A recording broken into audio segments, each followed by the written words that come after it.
Good evening. So in today's class we'll be talking about chemical tests for terminal alkynes, class 11. Okay. Now when I talk about terminal alkyne, what is alkyne? First of all, where carbon-carbon triple bond is there. So alkyne will have carbon-carbon triple bond, and when this triple bond is present on the either the first carbon or the last carbon, it is a terminal alkyne. Okay. So terminal means at the end, so the triple bond if present in the first carbon or a last carbon will be the terminal alkyne. Now terminal alkynes can be distinguished from non-terminal alkynes by chemical tests, and there are 2-3 ways of testing them. The NCERT tells us 2 ways, but I'll be telling you one more way of testing chemical alkynes, terminal alkynes. So let's begin with the tests. The first way is, if I have a terminal alkyne, so I'll denote it like this.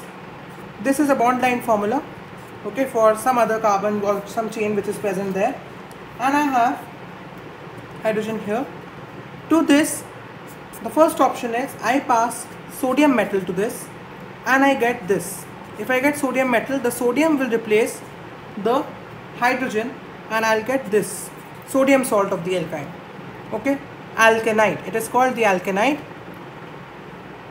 This alkanite, as hydrogen has been removed from it, it will evolve hydrogen gas, half H2 will get evolved, and I can test it by the evolution of this hydrogen gas.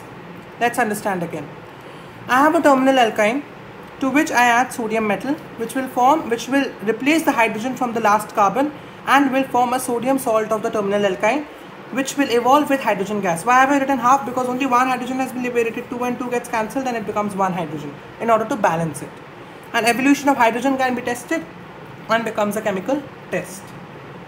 Coming to the next method. The next is, to this I add sodamide. Sodamide is NaNH2. Okay, this is called sodamide. Sodamide, NaNH2. And if I add this, what will happen to this terminal alkyne is that the hydrogen will get replaced with the sodium.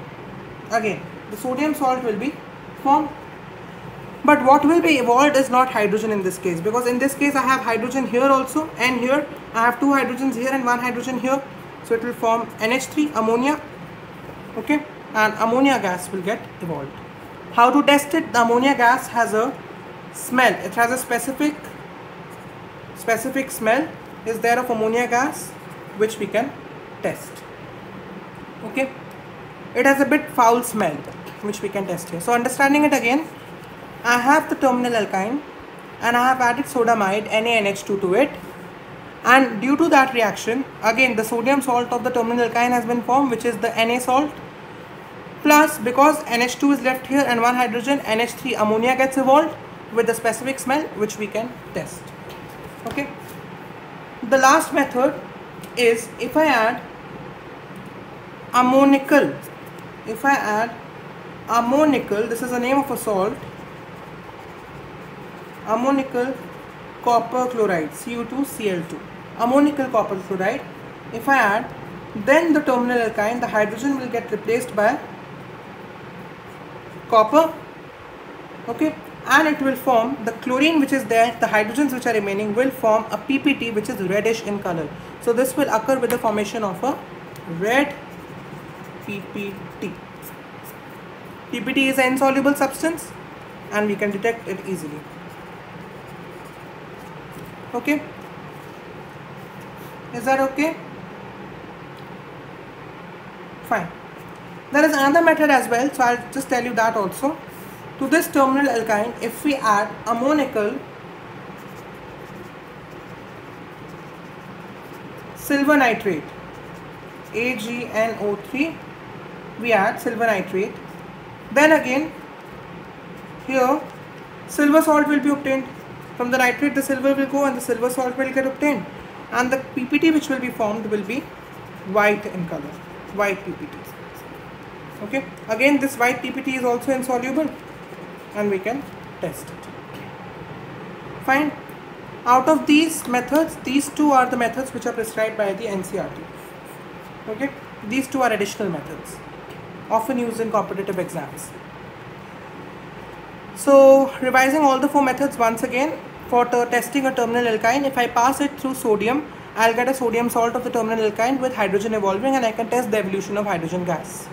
Second is, if I add sodamide to the terminal alkyne, I will again get a sodium salt and I will evolve NH3 gas with a foul smell, which can be tested. The next 2 methods are using ammonical copper chloride. If I do, then the copper will form a salt with the terminal alkyne, and a red PPT which is insoluble will be formed. The last method is, in this terminal alkyne I add ammonical silver nitrate, which will lead to the formation of the silver salt, and the silver salt will form the white PPT which is insoluble and can be tested. Okay, so always the salt will be formed by the metal. Whichever metal I am using in the reagent will form the salt. Metal reagents involving sodium will form the sodium salt, reagents involving silver will form the silver salt. Okay. Now one thing which is important is, why is the terminal alkyne showing these reactions? Now when I talk about alkyne, why not alkanes and alkenes? Why aren't they showing these reactions? Because if I talk about alkynes, they have the highest S character, percentage S character, okay? Because they have a carbon-carbon triple bond, which means a sp hybridization. Alkynes have sp hybridization and the highest percentage S character. S character means high electronegativity also. Electronegativity means electron acceptor. It's a good electron acceptor. And according to the Lewis concept of acids and base, a good electron acceptor is a good proton donor. And proton donor becomes a good acid.